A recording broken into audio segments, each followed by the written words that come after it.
안녕하십니까. 테슬라 주식일기입니다. 오늘은 테슬라와 중국 EV 업체들이라는 제목으로 영상을 준비해봤습니다. 중국은 작년에 이미 전 세계 최대 전기차 시장으로 등극한 바가 있습니다. 하지만 올해 초에 질병 사태를 겪었고 또 중국 정부가 원래 올해까지만 전기차 보조금을 유지하려고 했었습니다. 그래서 작년 하반기부터 사실은 전기차 시장이 증가세가 조금 주춤했었습니다. 하지만 올해 다시 전기차 보조금을 2022년까지 유예하기로 결정했고요. 중국이 질병 사태로부터 비교적 빨리 빠져나오면서 전기차 시장은 다시 증가할 것으로 생각이 되고 있습니다. 이런 상황에서 테슬라는 외국 업체 중에서 가장 먼저 치고 나가고 있는데요. 2020년 6월 한 달 판매량을 보면 전달 대비 35% 증가한 15,000대에 달하고 있습니다.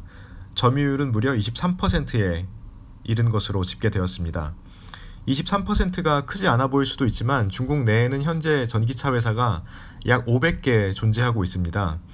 그 500개의 중국 현지 전기차 업체들과 경쟁하면서 23%의 점유율을 차지했다는 것은 정말 놀라운 실적으로 생각이 됩니다. 6월 판매량을 기준으로 올해 판매량을 예상을 해보면 약 18만 대에 이르는 수치이고요.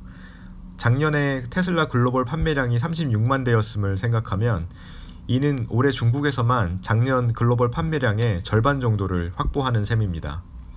보수적으로 잡아서 2분기 판매량으로 연간 판매량을 환산해도 작년 글로벌 판매량의 35%에 이르는 수치입니다. 테슬라가 올해 차량 판매 목표치를 약 50만 대 정도로 잡고 있는데요. 현재 중국에서의 판매량, 호실적을 생각을 해보면 올해 50만 대는 무난하게 달성하리라고 예상이 되고 있습니다. 테슬라는 또한 인프라 구축에도 공격적으로 나서고 있습니다. 이미 중국 내에 2,500개 정도의 슈퍼차저를 깔아놨지만 올해 말까지 약 4,000개를 추가로 설치하기로 했습니다. 전기차 구매에 있어서 가장 큰 걸림돌은 아무래도 충전 인프라인데요. 이 충전 인프라를 미리 선제적으로 투자함으로써 시장에서의 존재감을 확실하게 하겠다는 포석으로 보입니다.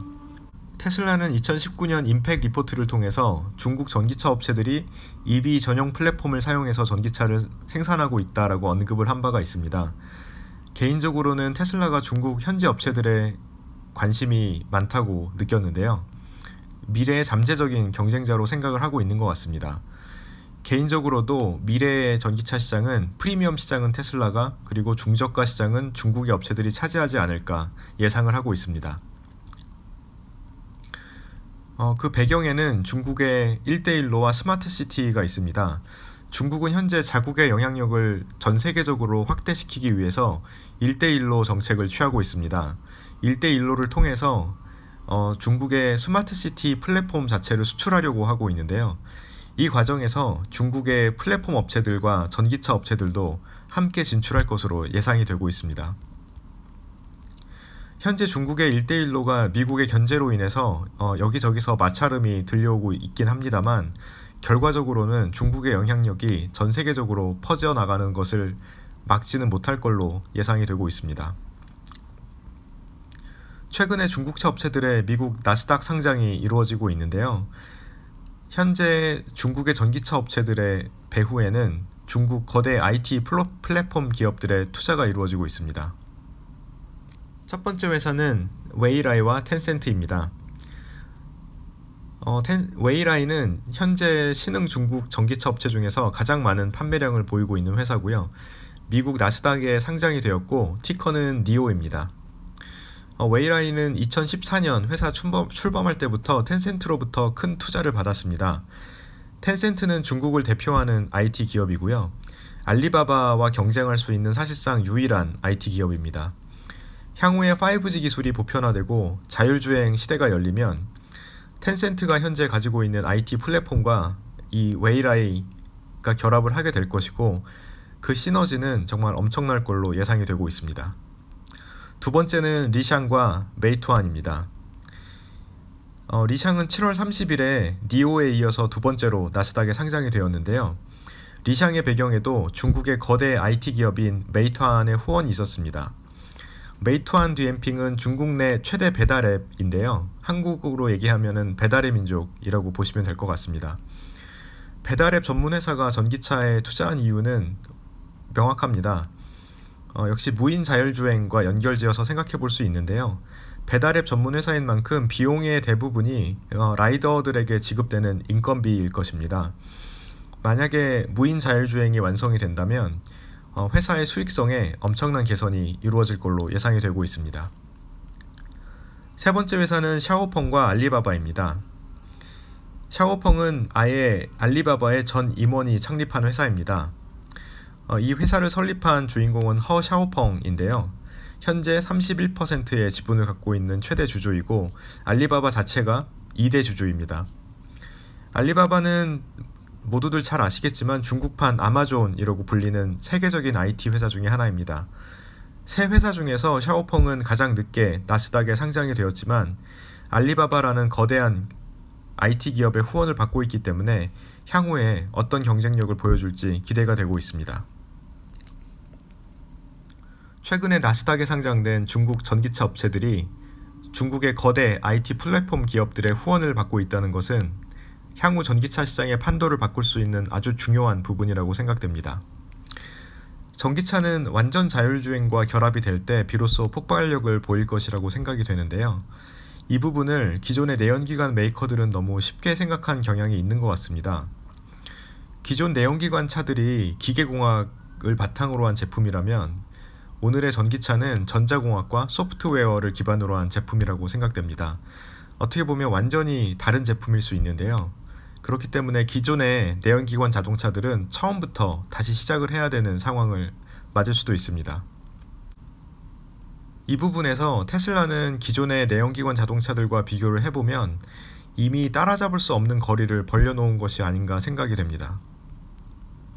만약에 기존의 내연기관 메이커들이 어떻게 해서 EV 전용 플랫폼에 소프트웨어도 무탈하게 적용시킨 차를 만들어낸다고 해도 자율주행으로 넘어가는 단계에서 큰 벽에 부딪힐 수 있다고 생각이 됩니다. 중국 시장 내에서만 보면 중국 특유의 폐쇄성과 텃세가 작용할 가능성이 크다고 생각이 되기 때문입니다. 위에서도 설명드렸듯이 중국의 양대 플랫폼 기업인 알리바바와 텐센트가 각각 샤오펑과 니오라는 전기차 업체에 투자를 해놓고 있는 상황입니다. 5G망이 구축돼서 자율주행이 도래되게 되면 아무래도 중국의 플랫폼 업체라는 뒷배가 있는 중국 전기차 회사들이 우대를 받을 가능성이 크다고 생각됩니다. 반드시 텃세만이 아니어도 수입차들의 경우에는 현지의 시스템과 연동이 잘 안 되는 경우가 많습니다. 현재 한국에서도 일부 수입차들의 내비게이션이 오작동을 하는 사례가 많이 보고가 되고 있는데요. 내비게이션만 오작동을 해도 사용자가 겪는 불편함은 이만저만이 아닐 것입니다. 그런데 만약 이 오작동이 자율주행에서 벌어진다면 이는 탑승자의 안전에 심각한 위협을 가할 수 있는 상황이 벌어질 수도 있습니다. 하지만 테슬라의 경우는 스페이스X를 가지고 있습니다. 스페이스X는 이미 2020년 말에 북미 지역에서 서비스를 시작할 것으로 계획하고 있는데요. 그 인터넷 서비스 속도도 고화질 동영상을 다운로드할 수 있는 수준이라고 합니다. 재미있는 부분은 일론 머스크는 여전히 완전 자율주행을 올해 연말에 출시하겠다고 밝히고 있는 부분인데요. 많은 사람들이 이 스타링크가 어떤 식으로든 테슬라의 완전 자율주행에 연결이 돼서 도움을 주지 않을까 이렇게 기대를 하고 있는 상황입니다. 개인적으로는 현재 스마트폰 시장을 보면 미래의 전기차 시장이 보인다고 생각을 하고 있습니다. 여기 이미지를 보시면 2018년 1쿼터와 2019년 1쿼터의 전 세계 스마트폰 시장의 점유율을 보실 수 있습니다. 보시면 애플은 약 10% 초반의 점유율을 유지를 하고 있고요. 그 나머지 회사들은 화웨이, 샤오미, 비보 모두 중국 회사들입니다. 화웨이의 경우는 최근 트럼프 행정부의 심각한 견제를 받고 있기 때문에 2020년에 쉐어는 많이 줄어들었을 걸로 생각이 됩니다만 그래도 여전히 중국 업체들의 입지는 확고한 편입니다. 저는 개인적으로 미래 전기차 시장도 비슷하게 흘러가지 않을까 생각합니다. 애플이 2007년에 처음 아이폰을 출시했을 때 당시 핸드폰 시장의 강자는 노키아, 모토로라 등의 회사들이었습니다. 하지만 아이폰이 출시되면서 스마트폰 시장이 열리면서 이 두 기존의 강자들이 존재 자체가 사라진 지 오래입니다. 저는 이러한 스마트폰 시장에서의 변화가 전기차 시장에서도 그대로 일어날 걸로 예측을 하고 있습니다. 기존 내연기관 시장에서의 강자였던 독일의 메이커들이나 토요타, 그리고 현대 기아차는 현재 심각한 도전에 직면해 있습니다. 그리고 그 도전의 수준은 회사의 존재 자체를 위협할 수 있는 수준이라고 생각이 됩니다.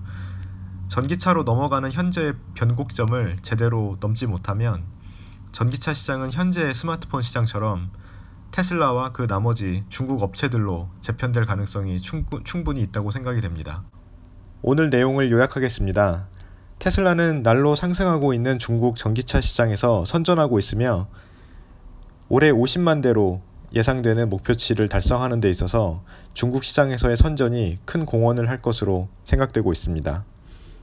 두 번째, 니오, 리오토, 엑스팽으로 대표되는 중국의 전기차 업체들은 중국의 거대 IT 플랫폼 기업들의 후원을 받고 있으며 이는 완전 자율주행으로 넘어가는 단계에서 중국 전기차 업체들에게 큰 힘이 될 걸로 예상되고 있습니다. 마지막으로 미래의 전기차 시장은 테슬라와 중국의 전기차 업체들로 재편될 가능성이 있으며 테슬라는 향후에도 경쟁력을 유지해 갈 것으로 예상이 됩니다. 네, 오늘은 여기까지 준비했고요. 저는 다음 영상으로 또 찾아뵙도록 하겠습니다. 감사합니다.